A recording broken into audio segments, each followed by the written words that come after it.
Tem um cometa que está sendo chamado de cometa do século. Na verdade, o código dele na astronomia é C2023A3. Vamos tentar entender nesse vídeo como que você vai fazer para enxergar esse cometa no céu do Brasil nos próximos dias e vamos tentar entender uns conceitos mais técnicos de por que esse cometa está sendo chamado de cometa do século. Esse cometa ele foi descoberto por um observatório astronômico lá na China e foi comprovado uma segunda via de experimentação por um observatório lá na África do Sul. Mas por que ele está sendo chamado de cometa do século antes de eu te ensinar como que você vai enxergar ele no céu aqui do Brasil? Tudo tem a ver com a magnitude dele. Denis, o que é magnitude? Magnitude na astronomia é o brilho de um corpo celeste. Vamos tentar entender aqui uma escala. Quanto menor o valor da magnitude, maior é o brilho do corpo celeste. Só para você ter uma ideia, o planeta Vênus ele tem uma magnitude de -4 aproximadamente.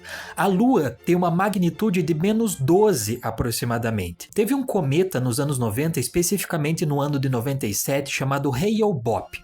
Esse cometa Hale-Bopp teve uma magnitude, ou seja, um brilho, de -1,8. Esse cometa agora que você vai olhar no céu, chamado de cometa do século, vai ter uma magnitude de -3 aproximadamente. Veja que quanto menor o valor da magnitude, maior é o brilho de um corpo celeste. Você concorda comigo que a Lua é muito mais brilhante do que o planeta Vênus e que vai ser muito mais brilhante do que esse cometa.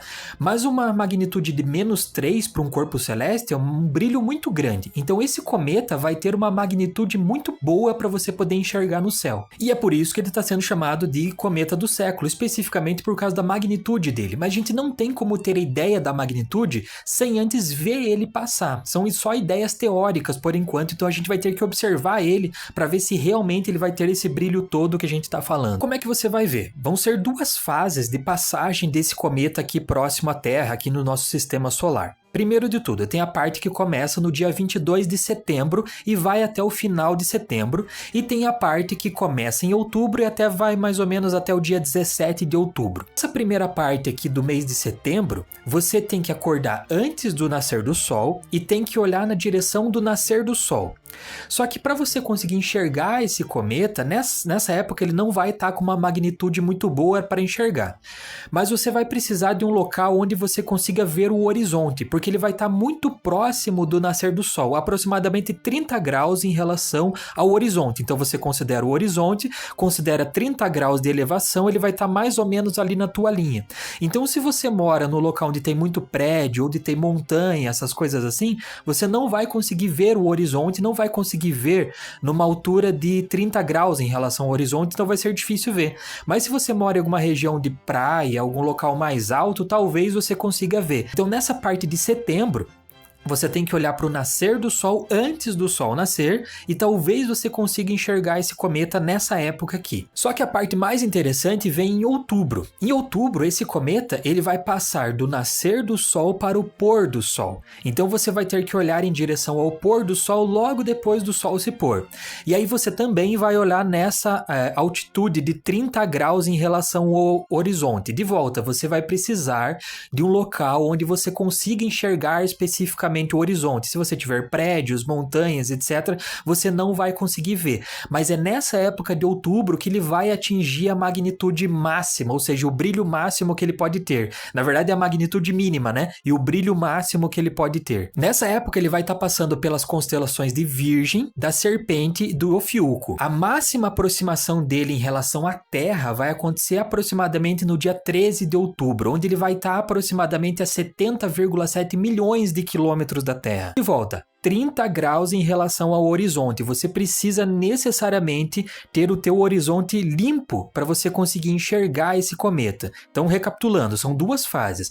A fase de setembro, onde você vai olhar para o nascer do sol, antes do sol nascer, e a fase de outubro, onde ele vai ter a melhor magnitude, onde você vai olhar para o pôr do sol, depois do sol se pôr. Só cuidado, eu sempre alerto os meus alunos, você nunca pode olhar para o sol, nem mesmo com o olho nu, e principalmente com equipamentos, você pode ficar cego por causa disso. Eu só queria te falar que agora nós temos um site chamado cursosexatas.com. Denis, como é que eu acesso esse site? Aqui no primeiro comentário fixado desse vídeo, ou aqui na descrição você encontra ali, cursosexatas.com. São cursos mais baratos que uma pizza, você só paga uma vez e ele é teu para sempre, ou seja, ele é vitalício. São cursos de física, de astronomia, de radioatividade, de cálculo, de matemática, você escolhe lá o que você quiser dentro dessa minha plataforma de ensino de exatas aqui no Brasil. São cursos bons demais pro YouTube, então acessa lá e me ajuda nessa. Obrigado. Quais conceitos que nós podemos tirar de astronomia da ideia desse cometa? Primeiro conceito de periélio e de afélio. São dois pontos de um corpo celeste na órbita dele em relação ao Sol, por exemplo. Então, por exemplo, você tem o cometa, que ele está preso numa órbita ao redor do Sol, e ele tem dois pontos importantes, que é o ponto de afélio e o ponto de periélio. Para você gravar esse nome é fácil, por quê? Pensa em periélio. Periélio começa com a letra P. Letra P de perto. O periélio é o ponto mais próximo, mais perto, se eu puder falar assim, do Sol.